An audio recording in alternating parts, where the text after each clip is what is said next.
Hello, स्वागत है दोस्तों आपका अपने YouTube channel the special mentor में। आज हम लोग सीटेट में पक्षियों से संबंधित आने वाले जितने भी प्रकार के इंपॉर्टेंट क्वेश्चन हैं उनके बारे में हम लोग इस सेशन में समझेंगे। इस सेशन में हम लोग सीटेट में जितने भी तरह के पक्षियों के क्वेश्चन आते हैं हम लोग सारे क्वेश्चंस को करेंगे, ठीक है। तो वीडियो को अंत तक देखिए और साथ ही साथ नोट्स को बनाते चलिए, ठीक है। तो चलिए स्टार्ट करते हैं इस सेशन को। पहले समझते हैं कि एनसीएफ के अनुसार, यानी कि हम लोग जो एनसीईआरटी में प्राइमरी क्लास में वो ईवीएस की चलती है बुक, उसमें किस बेसिस पे एग्ज़ाम पर मतलब कि लेसन प्लान्स होते हैं, लेसन्स होते हैं। तो कुल 6 थीमों पर हमारे उनमें जितने भी लेसन्स हैं, टॉपिक्स हैं, बनाए गए हैं, ठीक है। इसमें पहला है हमारा फैमिली एंड फ्रेंड्स, दूसरा है फूड, तीसरा है वाटर, फिर फोर्थ नंबर है शेल्टर, फिर travel and how to make things. इससे भी सीटेट में बहुत ही इम्पोर्टेंट क्वेश्चन ये बनता है कि कई बार पूछा गया है कि जो एनसीएफ के अनुसार हमारे जो बुक है प्राइमरी क्लास की उसमें कितनी थीम्स हैं, या बता देंगे कि इसमें 4 थीम दे देंगे, उसमें कहेंगे ये कौन सी थीम नहीं है, ठीक है। तो आपको 6 थीमों को याद करना बहुत इंपॉर्टेंट हो जाता है, क्योंकि जो हमारी फैमिली एंड फ्रेंड्स है इसमें बहुत सारे अलग अलग सब्स की थीम्स होती हैं, ठीक है। तो आपको इसमें याद कैसे करना है ये हम लोग समझ लेते हैं कि पहले अगर मान लीजिए आपका जन्म हुआ तो आप कहाँ पे होंगे, पहली बात फैमिली में होंगे। अब आप जीवित हैं तो आपको फूड चाहिए ही चाहिए, कि खाना खाएंगे तभी जीवित रहेंगे। अब खाना खा लिया तो पानी तो पीना ही पड़ेगा आपको, पानी भी पियेंगे हम लोग। अब खाना हो गया, पानी हो गया, फैमिली हो गया, तो फैमिली रहेगी कहाँ, यानी कि शेल्टर चाहिए, एक आवास चाहिए जहाँ पे हम लोग रहेंगे। अब सब कुछ हो गया लेकिन घूमे बिना मन मानेगा नहीं, तो हम लोग क्या करेंगे, ट्रैवल करेंगे, घूमेंगे, ठीक है। फिर 6 नंबर होगा हमारा हाउ वी मेक थिंग्स, यानी कि अब घूम लिया, सब कुछ कर लिया, अब जीवन यापन के लिए कुछ तो करना पड़ेगा ना, कुछ भी बनाना ही पड़ेगा। तो हम लोग क्या करेंगे, कुछ भी बनाएंगे, हाउ वी मेक थिंग्स, ठीक है। तो 6 थीमों को याद करने का बहुत ही सरल सा तरीका है, आप लोग याद कर सकते हैं। अब बात करते हैं अपने पक्षियों पे। सबसे पहले हम लोग बात करेंगे मधुमक्खी पे, यानी कि बी कीपिंग। इस सीटेट एग्ज़ाम में कई बार पूछा गया है, इवन मेरे भी एग्ज़ाम में आया था कि बिहार में मुजफ्फरनगर के बोचाहा गांव है कि जहाँ पर, अच्छा आप पूछेंगे कि या क्वेश्चन में आ सकता है कि मधुमक्खियों को पालने के लिए किस पौधे, पेड़ या किस फल की आवश्यकता होती है। तो हम लोग बताएंगे क्या, लीची। क्या होती है, लीची की आवश्यकता होती है। लीची के पेड़ पे फूल जो होते हैं वहाँ पे मधुमक्खियों को बहुत ही पसंद आते हैं, ठीक। एक क्वेश्चन हमारा ये हो गया। फिर जो एक और क्वेश्चन बनता है कि मधुमक्खी पालन को बोलते क्या हैं, इसको क्या बोलते हैं, एपीकल्चर। देखिए आपको मैंने हाईलाइट कर रखा है, इसको देख लीजिए। मधुमक्खी पालन को क्या बोलते हैं, एपीकल्चर। फिर नीचे आते हैं, एक ये क्वेश्चन बहुत ही इम्पोर्टेंट है, आप इसको नोट कीजिए कि जो मधुमक्खी पालन का समय है वो कब से कब तक है। तो बिहार में मधुमक्खी पालन का बेस्ट जो समय होता है वो क्या कब होता है, अक्टूबर से दिसंबर में, ठीक। बहुत ही इम्पोर्टेंट क्वेश्चन है ये सीटेट का, बहुत ही प्यारा क्वेश्चन है। लीची के फूल फरवरी में खिलते हैं। मधुमक्खी के हर छत्ते में एक रानी होती है सॉरी, जो अंडे देती है। आपको ये बहुत ही इंपॉर्टेंट याद रखना है कि जो जितने भी पक्षी हैं उनके बारे में कुछ ना कुछ जानकारी आपको अवश्य रखनी है, कि जैसे कि रानी मधुमक्खी क्या करती है, सहायक मधुमक्खियाँ क्या करती हैं, या सहायक जितने भी होते हैं वो सब करते क्या हैं, ठीक। तो जो मधुमक्खी होती है उसमें रानी मधुमक्खी ही केवल अंडे देती है और बाकी जितनी भी मधुमक्खियाँ हैं वो रखवाली करती हैं। और सबसे इम्पोर्टेंट बात, जो नर मक्खी होती है वो कुछ नहीं करती हैं, वो ऐसे ही घूमा करती हैं, ठीक है। फिर है छत्ते, बहुत सारे काम करने वाली मक्खियाँ होती हैं, या दिन भर काम करती हैं, शहद के लिए फूलों को रस सूंघती हैं, ठीक है। अब बात आते हैं कि जो मधुमक्खियाँ हैं वो जब वो क्या करते हैं, फूल को ढूंढने जाते हैं, जब उनको फूल वगैरह अच्छे से मिल जाते हैं, रस वस मिलने लगता है, तब वो क्या करते हैं, कोई मधुमक्खी वहाँ पहुँच जाती है तो अपने साथियों को बताने के लिए वो एक प्रकार का डांस करती है। क्या करती है, डांस करती है, नाचती है, ठीक है। फिर आते हैं अपने नेक्स्ट पे। मधुमक्खी पालन में बक्से का प्रयोग किया जाता है। इस बक्से में चीनी का मीठा घोल डाला जाता है, ठीक है। एक ये इंपॉर्टेंट क्वेश्चन बनता है हमारे सीटेट में कि जो मधुमक्खी है उसके डंक में कौन सा एसिड होता है। तो कौन सा होता है, फॉर्मिक एसिड होता है। कौन सा, फॉर्मिक एसिड। आप सबको नोट करते चलिए ताकि एग्ज़ाम के टाइम में एक शॉट में आप उसको रिमेंबर कर सकें, ठीक है। अब बात करते हैं मैं चींटियों की। चींटियों ने तो दीमक की तरह खा रखा है सीटेट को, इसमें तो बहुत क्वेश्चन आते हैं। सबसे पहला आएगा कि अच्छा आपको एक क्वेश्चन ये भी दे सकता है कि या देता ही है, जैसे कि कुछ आपको एनिमल्स या कुछ भी दे देगा, जैसे कि चींटियाँ, मधुमक्खियाँ, बीटल वगैरह ऐसे दे देगा कि बताइए इसमें से कौन सा कम्युनिटी में रहता है और कौन सा कम्युनिटी में नहीं रहता है, साथ में रहता है और साथ में नहीं रहता है। तो जो चींटियाँ हैं वो साथ में मिलजुल कर रहती हैं, ठीक है। और जो बीटल होता है वो केवल अकेला होता है, ठीक है। मधुमक्खियाँ भी मिलजुल कर रहती हैं, एक कम्युनिटी में रहती हैं, ठीक है। अब रानी चींटी इसमें भी अंडे देती है, सिपाही चींटियाँ बिल का ध्यान रखती हैं। ये सारी इंपॉर्टेंट क्वेश्चंस हैं, आप इसको नोट करते रहिएगा। काम करने वाली चींटियाँ भोजन ढूंढ कर लाती हैं, चींटियाँ चलते समय ज़मीन पर कुछ छोड़ती हैं। हाँ, ये बहुत इंपॉर्टेंट क्वेश्चन बनता है कि चींटियाँ जब चलती हैं तो ज़मीन पर कुछ छोड़ती हैं, जिसका पीछा करते हुए बाकी चींटियों को रास्ता मिल जाता है। देखिए मैंने अभी आपको बताया था ना कि दीमक, चींटी और एक हमारा ततैया होता है जो समूह में रहते हैं, कम्युनिटी में रहते हैं। आपको क्वेश्चन में 3 ऑप्शन देगा कि पहला होगा बी यानी मधुमक्खियाँ, दूसरा दीमक और तीसरा ततैया, और चौथा एक कोई सा भी दे देगा जैसे बीटल। तो इसमें से कौन सा कम्युनिटी में रहता है और कौन सा कम्युनिटी में नहीं रहता, तो बीटल कम्युनिटी में नहीं रहता है। बढ़ते हैं नेक्स्ट की ओर। रेशम का कीड़ा, इसके लिए तो वही गाना फिट पड़ता है कि तू दुनिया में जहाँ भी रहेगी मैं तेरी खुशबू से पहचान लूँगा, है ना। वही गाना है इसके लिए कि जो रेशम का कीड़ा होता है वो मादा जो होती है उसकी गंध से कई किलोमीटर दूरी से उसको पहचान लेता है, ठीक। आते हैं नेक्स्ट। अब बात करते हैं मच्छर। मच्छर तो परेशान कर रखा है गर्मियों में। मच्छर क्या होते हैं, ये हमारे जो शरीर है उसकी पैर के तलवों की जो हमारे शरीर की गर्मी है उस और हमारी गंध होती है, उससे हम लोग को पहचान लेते हैं कि कहाँ पर हम लोग हैं। चाहे कुछ भी कर लें हम लोग, वो पहुँच ही जाते हैं, ठीक। तो ये एक इनमें खूबी होती है।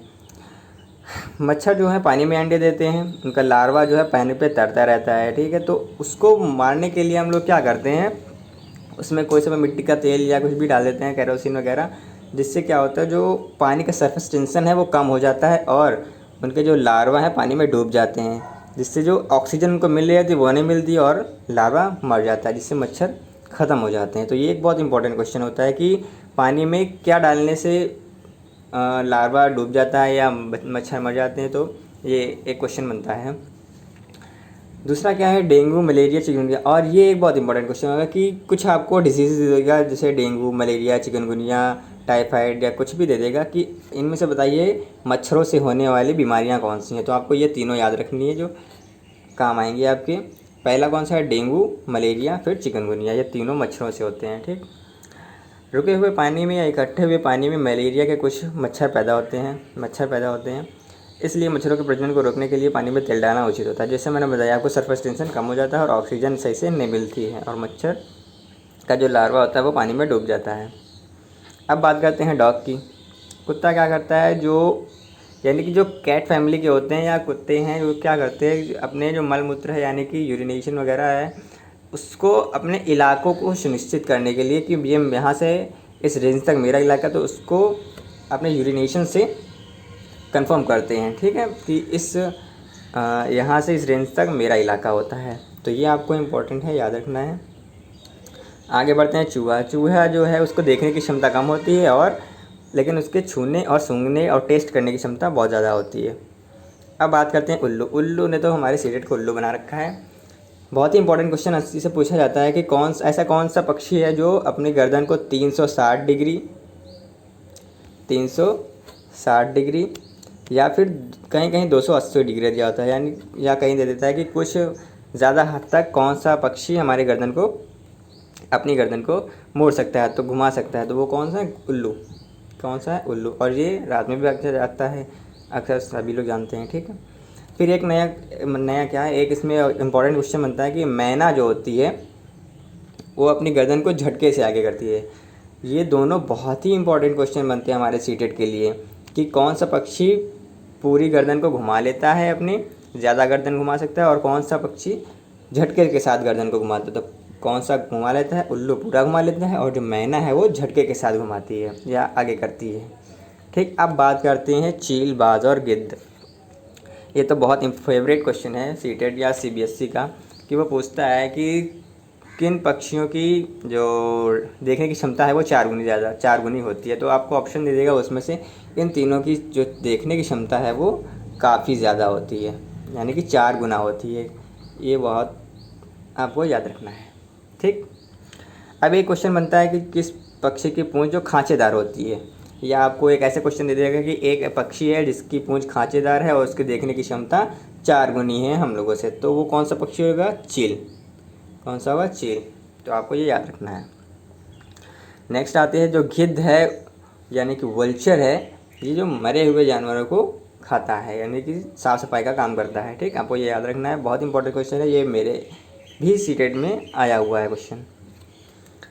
अब बात करते हैं कलचुड़ी यानी कि इंडियन रॉबिन की।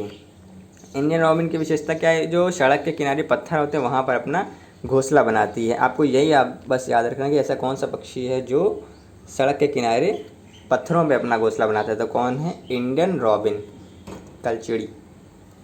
ठीक है। हाँ, और एक ये इम्पोर्टेंट क्वेश्चन बनता है बहुत ही ज़्यादा, मैं आपको सारे इंपॉर्टेंट क्वेश्चन बता रहा हूँ जो आपको याद रखने हैं, जो बहुत ही ज़्यादा पूछे जाते हैं कि कौन सा ऐसा पक्षी है जिसकी चोंच अंदर से लाल होती है, तो वो कौन है? Indian robin. Most important question आप लगा लीजिए जो आ सकता है सीटेट में। ठीक, अब बात करते हैं कौवा। कौवा तो बहुत बेचारा ही है हमारे। इसमें क्या होता है कि जो कौवा है वो एक क्वेश्चन इसमें 3 क्वेश्चन इसमें से आ जाते हैं कि ऐसा कौन सा पक्षी है जो अपने घोंसले में लोहे के तारों का प्रयोग करता है, तो वो है कौवा। ठीक, और आगे आ जाता है कोयल। कोयल जो है ढेरसानी है, वो क्या करती है, जो कौवा घोंसला बनाता है उसी में अंडे दे देती है। और कौवा है वो तो पागल है ही है, हमारा भोला भाला सा है, वो उसको सेकता भी है और ग्रो करता है उनको। ठीक, तो ऐसा कौन सा पक्षी है पूछेगा कि जो खुद के लिए घोंसला नहीं बनाती है और दूसरे के यानी कि कौवे के घोंसले में अंडे देती है, वो है कोयल रानी। ठीक, और एक क्वेश्चन आ सकता है कि जो कौवा है एक यानी कि एक ऐसा पक्षी है जो पेड़ की सबसे ऊंची डाल पर अपना घोंसला बनाता है और अपने घोंसले में लोहे के तारों का प्रयोग करता है, तो वो है कौवा। ठीक है, अब आगे चलते हैं। अब बात आती है फाख्ता की। ये भी एक कई बार पूछा गया आने वाला क्वेश्चन है कि ऐसा कौन सा पक्षी है जो कैक्टस यानी कि कांटों वाले पौधों में अपना घोंसला बनाते थे, तो फाख्ता। आप इसको याद कैसे करेंगे? देखिए, कैक्टस में भी एक जो अक्षर है वो आधा है और फाख्ता में भी जो एक अक्षर है वो आधा है, तो आधा आधा यानी कि पूरा कर देंगे इसको हम लोग। तो जो फाख्ता है वो कैक्टस में यानी कि कांटों वाले पौधों में अपना घोंसला बनाता है। अब बात करते हैं गौरैया की। गौरैया जो है वो अलमारी पे ऊपर आईने के पीछे अपना घोंसला बनाती है। ये भी इम्पोर्टेंट क्वेश्चन है, जितने भी आपको इम्पोर्टेंट क्वेश्चन है सभी मैंने इसमें इंक्लूड किए हैं, आपको सभी को नोट करते हुए जाना है। अब बात करते हैं बसंत गौरैया की। बसंत गौरैया जो है वो पेड़ों के तनों में अपने घोंसला बनाती है, वहीं पर अपने अंडे देती है। ठीक, ये भी आपको याद रखना है। फिर बात करते हैं कबूतर। कबूतर जो है वो खंडहर में या पुराने मकानों में अपना घोंसला बनाता है, जैसे आपने फिल्मों में देखा होगा, भूतिया फिल्मों में स्पेशली। अब बात करते हैं दर्जन चिड़िया। जो एक लौती हमारी चिड़िया है वो दर्जी का काम करती है, जिसका नाम ही दर्जन चिड़िया है, यानी कि टेलर बर्ड जिसको बोलते हैं हम लोग, है ना, टेलर बर्ड। नाम ही से पता चलता है कि टेलर यानी कि सिलती होगी। तो ये जो है चिड़िया वो अपनी नोक से यानी कि चोंच से पत्तों को सी कर अपना घोंसला बनाती है, थैली जैसा सिल कर उसको घोंसला बनाती है। ठीक, अब बात करते हैं शक्करखोरा यानी कि स्टोन बर्ड की, सन बर्ड है ना। ये क्या करता है, जो एक डाली होती है उस पर लटकता हुआ अपना घोंसला बनाता है। बहुत ही सुंदर और प्यारा घोंसला होता है इसका, शक्करखोरा यानी सन बर्ड का, देखने लायक, है ना। तो ये बहुत इंपॉर्टेंट क्वेश्चन है, आप इसको गूगल सर्च कर लीजिए कैसा घोंसला होता है, बहुत ही सुंदर घोंसला होता है सन बर्ड का। ठीक, अब आगे आज बात करते हैं नर वीवर पक्षी, मेल वीवर बर्ड। ये क्या करता है, जो मादा वीवर होती है वो घोंसला नहीं बनाती है, इसमें नर वीवर पक्षी जो होता है वो घोंसला बनाता है, और जो फीमेल वीवर बर्ड है यानी कि मादा जो होती है वो सभी घोंसलों का जाकर मुआयना करती है कि देखती है कौन सा घोंसला अच्छा है और वहीं पर जाकर अपने अंडे देती है। ठीक, तो ये बात होती है हमारे नर वीवर पक्षी की। अब थोड़ा सा आगे आते हैं, पक्षियों के बारे में थोड़ी सी जानकारी करते हैं कि जो पक्षी होते हैं वो केवल अंडे देने के लिए ही अपना घोंसला बनाते हैं, और जब अंडे से बच्चे निकल आते हैं तो वह जो घोंसला है उसको छोड़कर चले जाते हैं। ठीक, अब आगे बात करते हैं, अधिकतर जो पक्षी होते हैं उनके दोनों साइड में क्या होती है, आँखें होती है। जैसे एक ये पक्षी है मान लीजिए, और इसके दोनों साइड में लेफ़्ट और राइट में इसकी आइज़ होती हैं, जिससे वो अलग अलग दिशाओं में चीज़ों को देख सकते हैं, अलग अलग चीज़ों को देख सकते हैं। लेकिन जो एक हमारा मतलब एक क्या कुछ ऐसे पक्षी होते हैं जैसे कि उल्लू हमारा है, उसके बहुत ही घटिया उल्लू बना है, इसको अच्छा कर लेते हैं थोड़ा सा। हाँ सही है। उसके जो है सामने की ओर, जैसे कि ह्यूमन हम लोगों के हैं सामने की ओर आइज़ होती हैं, आँखें होती हैं, ठीक। तो ये एक इम्पॉर्टेंट क्वेश्चन बन सकता है। और अब आगे याद करते हैं, पक्षी एक ही समय में दो अलग अलग चीज़ों को देख सकते हैं। एक या जैसे आपको बताया कि जब लेफ़्ट राइट में आँखें हैं तो वो लेफ़्ट की चीज़ों को भी देखेंगे और राइट की भी चीज़ों को देखेंगे, तो ये कॉमन सी बात है। जब अलग अलग चीज़ों पर ध्यान केंद्रित करते हैं तो उनको देखने का दायरा बढ़ जाता है। तो अब जब अलग अलग दिशाओं में देखेंगे लेफ़्ट राइट में तो उनका दायरा बढ़ जाएगा देखने का। लेकिन जब एक सामने की ओर देखते हैं एक चीज़ पर तो उनका दायरा कम हो जाता है, यानी कि एक ही चीज़ पर जब फोकस करते हैं, ठीक है।